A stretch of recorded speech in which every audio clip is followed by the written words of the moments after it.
எல்லாருக்கும் வணக்கம். இன்னிக்கு நாம ஒரு அற்புதமான பயணத்துக்கு போகப் போறோம். இது ஒரு தியான பயணம்னே சொல்லலாம். லலிதா தேவியோட தெய்வீக அழக அவளோட புனித நாமங்கள் வழியா நாம தரிசிக்க போறோம். வார்த்தைகளால வர்ணிக்கவே முடியாத அந்த சௌந்தரியத்த லலிதா சகஸ்ரநாமத்திலிருந்து சில அற்புதமான வர்ணனைகள் மூலமா நாம உணர முயற்சி பண்ணலாம் வாங்க. சரி, இதுல கொஞ்சம் ஆழமா போலாமா? லலிதா சஹஸ்ரநாமம்னா என்ன? அது தேவியோட 1000 தெய்வீக பெயர்களைக் கொண்ட ஒரு புனிதமான ஸ்தோத்திரம். ஒவ்வொரு பேரும் அவளோட குணம், வடிவம், அப்புறம் அவளோட பிரபஞ்ச சக்தியோட ஒரு குறிப்பிட்ட அம்சத்தை நமக்கு காட்டும். இந்த விளக்கத்துல நாம என்ன பண்ண போறோம்னா, அவளோட திருமுகத்தோட அழகை வர்ணிக்கிற ஒரு 10 கவித்துவமான நாமங்களுக்குள்ள ஆழமா பயணிக்க போறோம். நம்மளோட தியான பயணத்தை இங்கிருந்து ஆரம்பிக்கலாம். அவளோட அந்த தெய்வீக திருமுகத்தோட வர்ணனைகள்ல அப்படியே மூழ்கி போகலாம். முதல்ல அவ முகத்தோட மையமான அம்சங்கள்ல கவனம் செலுத்தலாம். ஒவ்வொரு அங்கமும் எப்படி இந்த பிரபஞ்சத்தோட அழகோட ஒப்பிடப்பட்டிருக்குன்னு பார்க்கலாம் வாங்க. இங்க பாருங்களேன், அவளோட திருநாசி, அதாவது மூக்கு, அது எப்படி இருக்கு தெரியுமா?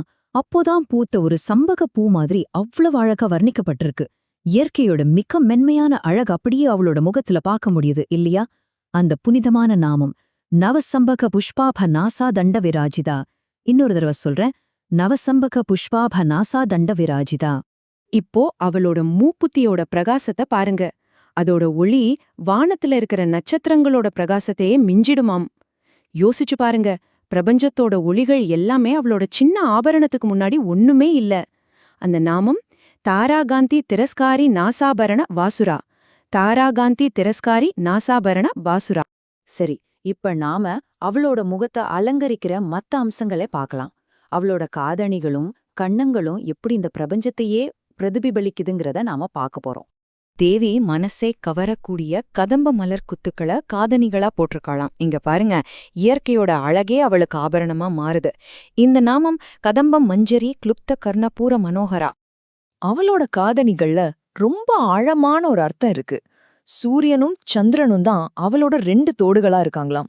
ஆமா, பகலும் இரவும் ஒளியும் இருளும் எல்லாமே அவகிட்ட இருந்துதான் தோன்றுது.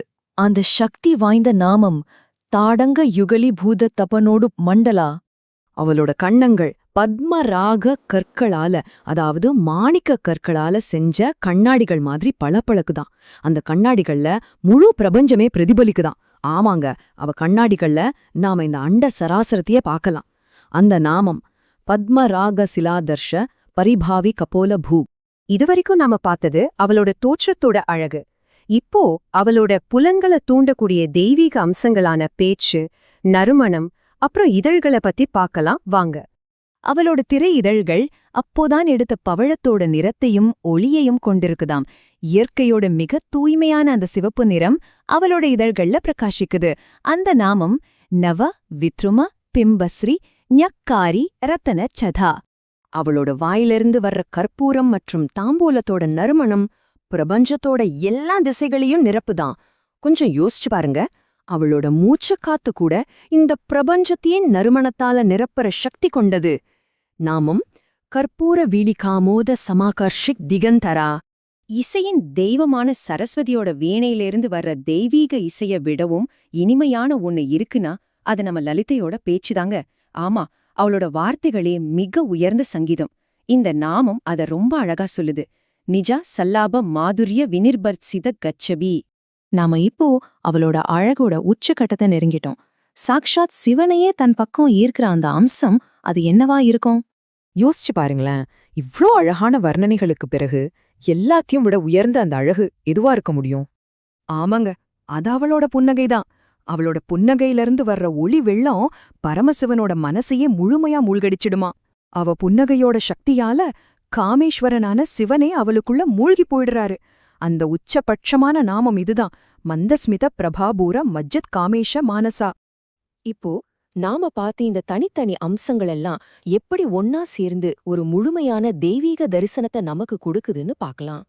சம்பகப்பூ மாதிரி மூக்கு, நட்சத்திரங்களையே மிஞ்சிற மூக்குத்தி, சூரிய சந்திரனே தோடுகளா, கடைசியா சிவனையே மயக்கிற புன்னகை, இது எல்லாம் சேர்ந்துதான் லலிதா தேவியோட தெய்வீக திருமுகத்தை உருவாக்குது. இது வெறும் அழகோட தொகுப்பு மட்டும் இல்ல, இது சக்தி, அருள், அப்புறம் பிரபஞ்ச ரகசியங்களோட ஒரு முழுமையான வெளிப்பாடு. ஒன்னு மட்டும் ஞாபகம் வச்சுக்கோங்க, நாம இப்போ பார்த்த இந்த 10 வர்ணனைகளும் தேவி லலிதாவோட வர்ணிக்கவே முடியாத எல்லையில்லாத சௌந்தரிய கடல்ல ஒரு சின்ன துளி மட்டும்தான். அவளோட உண்மையான அழக வார்த்தைகளால முழுசா சொல்லவே முடியாது. இறுதியா இந்த ஒரு கேள்வியோட உங்களை விட்டுட்டு போறேன். இந்த மாதிரி ஒரு தெய்வீக அழக நாம தியானிக்கிறது வெறும் வெளி அழக தாண்டி நமக்குள்ளேயே இருக்கிற அந்த தெய்வீக அம்சத்தை பத்தி நமக்கு என்ன கத்துக் கொடுக்குது? கொஞ்சம் சிந்திச்சு பாருங்களேன்.